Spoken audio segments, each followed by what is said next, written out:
సంఘం ఎందుకు చిన్నాభిన్నాలు అవుతుంది? సంఘం చిన్నాభిన్నాలు అవడం కారణాలు ఏమిటి?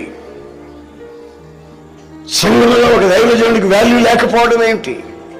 విశ్వాసులకు విలువ లేకపోవడం ఏమిటి?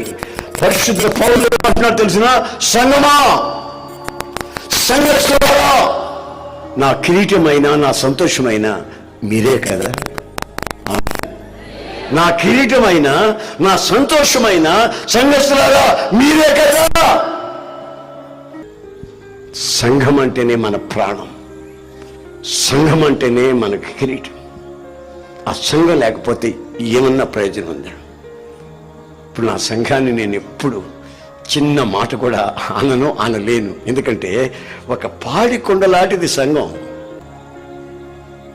సంఘం, ఆ సంఘపు విలువ అర్థం చేసుకున్నటువంటి దైవజనులు ఈ రోజున మనకు కావాలి.